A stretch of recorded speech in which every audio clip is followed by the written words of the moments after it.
शुरू अल्लाह के नाम से जो बड़ा मेहरबान और निहायत रहम करने वाला है। नौकरानी की बेटी को इस हालत में देखकर मालकिन फट पड़ी थी। कमरे का मंजर हैरत ज़्यादा था। दोस्तों, इस वीडियो में आगे बढ़ने से पहले अगर आप लोगों ने अभी तक हमारे यूट्यूब चैनल औरत हब को सब्सक्राइब नहीं किया तो इस चैनल को सब्सक्राइब कर लें और साथ ही लगे बेल आइकन को भी प्रेस कर दें ताकि तवातुर के साथ हमारी वीडियोस आप तक पहुंचती रहें। वो बहुत खूबसूरत बच्ची थी, हल्के भूरे बाल, कोरा रंग, चेहरे पर हर वक्त मुस्कुराहट, बिल्कुल गुड़िया लगती थी। उसकी माँ भी उसे गुड़िया ही कहकर पुकारती थी। गुड़िया का असल नाम अमरीन था। जो भी इसे देखता प्यार जरूर करता। इसे देखने वाला यही समझता कि वो किसी बड़े घराने की बच्ची है, मगर गुड़िया का ताल्लुक एक गरीब और मुफलिस घराने से था। वो लोग अपने छोटे से मकान में रहते थे। उसका बाप एक मजदूर पेशे आदमी था। उसकी माँ एक बंगले में मुलाजमा थी।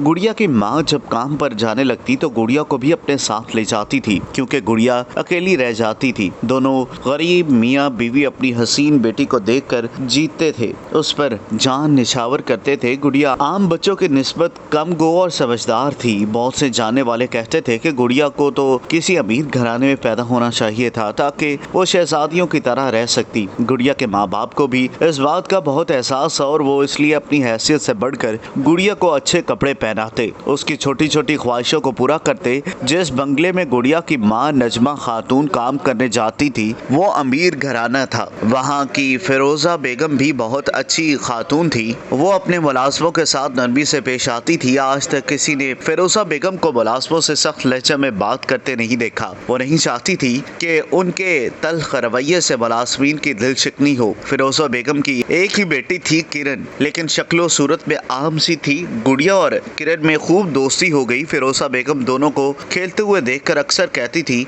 ऐसा लगता है ये दोनों बहनें हैं। गुड़िया जब चली जाती तो किरण उस वक्त बेचैन रहती जब तक दोबारा गुड़िया ना आ जाए। माशाअल्लाह, दोनों बहुत एका बेगम साहिबा नजमा खातून की ताकीद में सर हिलाती थी। अल्लाह नजरे बद से बचाए। एक दिन कुछ ऐसा हुआ कि फिरोजा बेगम के घर कुछ मेहमान आए। वो लोग फिरोजा बेगम के रिश्तेदार थे। मुलाजमीन मेहमानों का सामान उठाकर कमरों में रख रहे थे। नजमा खातून खाने पीने की अशिया टेबल पर रखने लगी। फिरोजा बेगम एक तरफ सोफे पर बैठी मेहमानों से बातें कर रही थी। मेहमान औरत ने उनसे पूछा कि फिरोजा बाजी, हमारी किरण कहाँ है? अब तो बड़ी हो गई होगी। फिरोजा बेगम हंसने लगी। इतनी बातें करती है कि आप लोग हंसते हंसते थक जाएंगे, बुलाएं तो उसे। मेहमान इधर उधर गर्दनें घुमाते हुए पूछा। गुड़िया के साथ खेल रही हूँ, जो हमारी नजमा खातून है ना, उनकी बेटी है गुड़िया। बस गुड़िया ही किरण की सहेली है। ये कहकर फिरोजा बेगम एक मुलाजमा को इशारा किया। आप लोग बैठे, मैं अभी आती हूँ, यह कहकर किचन की तरफ चली गई। चंद मिनट बाद ड्राइंग रूम में गुड़िया और किरण दाखिल हुए। दोनों ने बड़े अदब से सलाम किया। एक औरत ने लपक कर गुड़िया को अपनी गोद में उठाकर चूम लिया। अरे भाई वाह किरण, माशाल्लाह इतनी बड़ी होगी, देख के तो कितनी प्यारी लग रही है, बिल्कुल शहजादियों की तरह। छोटी तब भी अच्छी थी, लेकिन अब तू बहुत खूबसूरत हो गई है।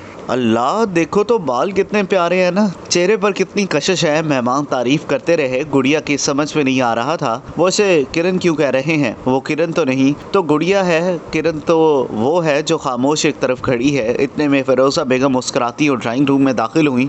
वो कुछ कहना चाहती थी मगर अंदर का मंजर देखकर उनका मुंह खुला का खुला रह गया। वो हैरानी से कभी गुड़िया और कभी किरण को देखने लगती। किरण टुकर टुकर मेहमानों को देख रही थी। गुड़िया मेहमानों की गोद घबराई घबराई सी लग रही थी। अगले ही लम्हे फिरोजा बेगम सारा मामला समझ गई। यकीनन मेहमानों ने गुड़िया को ही उनकी बेटी समझा होगा, क्योंकि गुड़िया किरण से ज्यादा प्यारी और खूबसूरत थी। आम कपड़ों में गुड़िया वाकई ही गुड़िया जैसी लग रही थी, जबकि किरण अच्छे कपड़ों में भी आम सी बच्ची लग रही थी। यही वजह थी कि मेहमान धोखा खा गए, लेकिन उसमें कसूर किसी का नहीं, मेहमानों का और ना गुड़िया का ना किरण का। बस एक गलत फहमी हो गई थी। अरे भाई, आप लोगों को गलत फहमी हो गई है भाई, ये तो किरण की सहेली गुड़िया है, किरण तो ये है। फिरोजा बेगम का चेहरा अजब सा हो गया। उन्हें शर्मिंदगी महसूस हो रही थी। एक औरत ने कहा, मजाक तो नहीं कर रही हो फिरोजा, ये भी कोई मजाक की बात है? फिरोजा बेगम शर्मिंदा लग रही थी। मेहमानों ने किरण को देखा और एक औरत ने किरण को बुलाया। गुड़िया और किरण को साथ साथ बैठा दिया। इस वाक्य के बाद फिरोजा बेगम में दिल में नफरत और हसद की चिंगारी भड़कने लगी।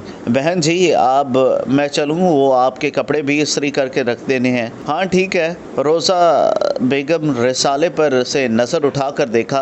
वो किचन में जी वो भी कर दिया। फिरोजा बेगम ने गुड़िया को देखा, उसके भोले भाले चेहरे पर कुछ घबराहट के असरात नजर आ रहे थे। वो फिरोजा बेगम की तरफ देखने से कतरा रही थी। फिरोजा बेगम खटक गई। उन्होंने गुड़िया के हाथ में पकड़ा हुआ रंगीन कपड़ा देखा जिसमें कुछ चीजें थी। गुड़िया छुपाने की नाकाम कोशिश कर रही थी। अच्छा ठीक है जाओ, फिरोजा बेगम ने कुछ सोचकर उसे जाने की इजाजत दी। उनके जहन में ख्याल था। नजमा खातून सलाम करके चल गई। गुड़िया उनके साथ थी। फिरोजा बेगम की नजरें कपड़े पर लगी हुई थी। फिरोजा बेगम ने जोर से आवाज लगाई, गुड़िया गुड़िया इधर आओ। फिरोजा बेगम ने देखा गिरी हुई चीज सुनहरे बालों वाली कीमती गुड़िया थी जो किरण के डैडी ने उसे सालगिरह पर तोहफे के तौर पर दी थी। गुस्से के मार फिरोजा बेगम की आंखें सुर्ख हो गई। अगर उनके दिल में पहले गुड़िया के लिए नफरत होती तो शायद वो इसे भूल समझ कर छोड़ देती या फिर इसे हंसी खुशी दे देती, मगर अब मामला अलग था। फिरोजा बेगम को मौका मिल गया था। बेचारी मासूम गुड़िया डर के मारे रोने लगी। फिरोजा बेगम आतिश फशा की तरफ फट पड़ी। फिरोजा बेगम के बदले हुए नफरत अंगेज रवैये ने नजमा को दिली सदमा पहुंचा दिया था। दोस्तों अगर आपको ये वीडियो पसंद आई हो तो इस वीडियो को लाइक करें, कमेंट करें और हाँ जाते जाते हमारे YouTube चैनल औरत हब को सब्सक्राइब करना मत भूलिएगा।